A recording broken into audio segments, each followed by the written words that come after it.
Hello, and thank you for joining me for things that we loved in the 80s. The 80s was an iconic era, now fondly remembered as a time of big hair, bright colours, great music, and awesome movies. We didn't have mobile phones or household internet, and kids played outside with their friends. In many families, it was the rule that when the streetlights came on, that was a sign for the kids to head home for dinner.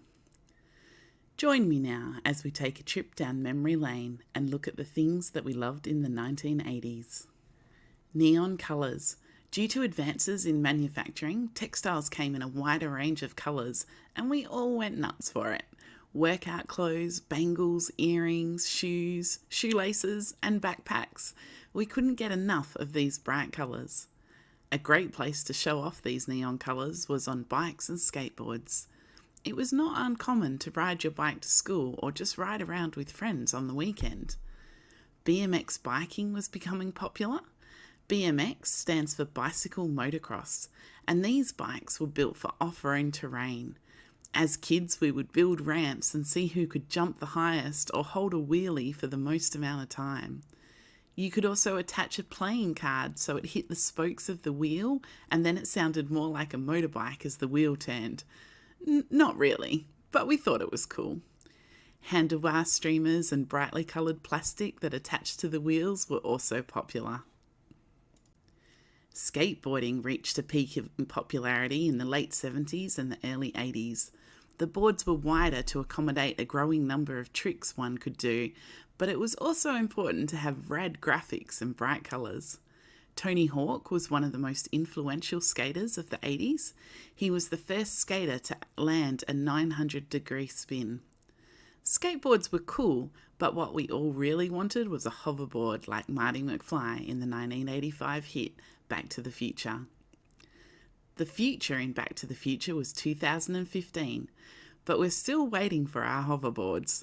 Though there has been a few prototypes in the last couple of years, so maybe one day soon we'll finally have the future that we were promised. Movies. There are too many awesome movies that came out of the 80s to name them all, but to name just a few of the classics, we had Star Wars, E.T., The Labyrinth, Romancing the Stone, Ferris Bueller's Day Off, Stand By Me, Dirty Dancing, Big, Weekend at Bernie's, Batman, and The Breakfast Club.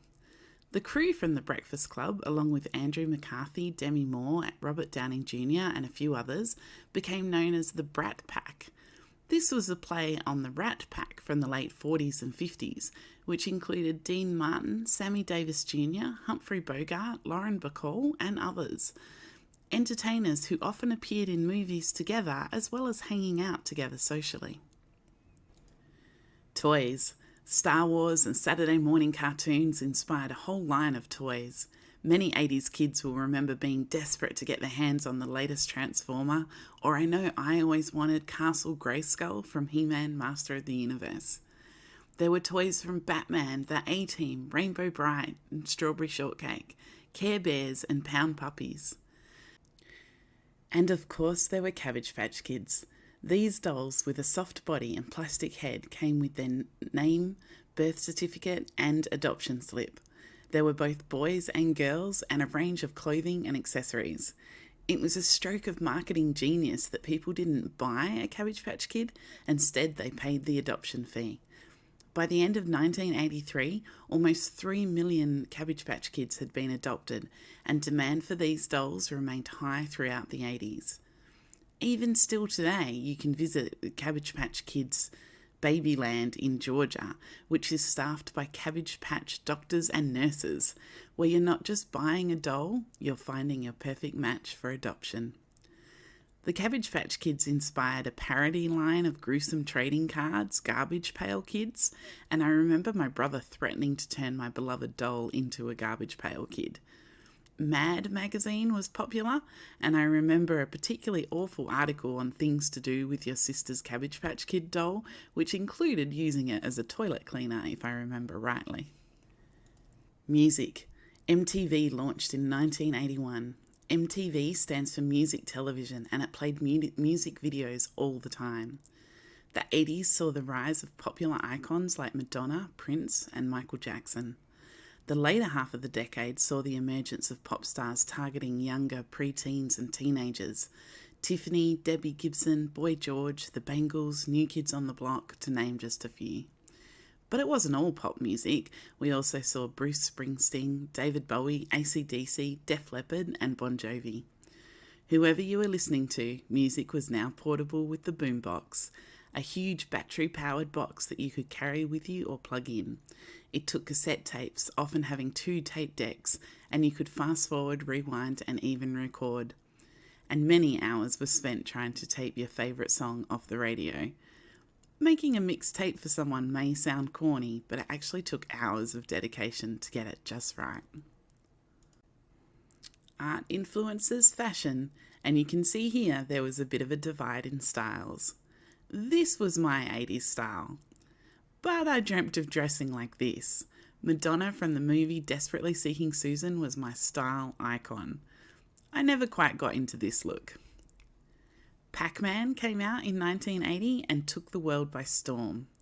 At home, we were living in a technological future our parents didn't understand, with Nintendo games like Super Mario Bros. And Legend of Zelda. We had Walkmans, Casio calculator watches so we could do mathematics anywhere, VHS so we could watch movies in the comfort of our own home. We even had personal computers, and we had floppy disks to save our work on. Even USBs are becoming an outdated thing now, but to give you an idea, you would need 12,346 floppy disks from the 1980s to store the same amount as you would on a 1 gigabyte USB. In the later 1980s, CDs were introduced, but in my opinion, they weren't as good as cassette tapes.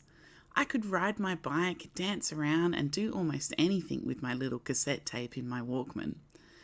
But the portable CD player had to be held completely straight, or else the CD disc would jump and scratch. Mind you, I'm still hanging on to my iPod mini, so maybe I just don't like progress. I hope you enjoyed this little trip down memory lane. Other notable mentions from the 1980s include the colourful Swatch watches, the Rubik's Cube, which I never quite got the hang of.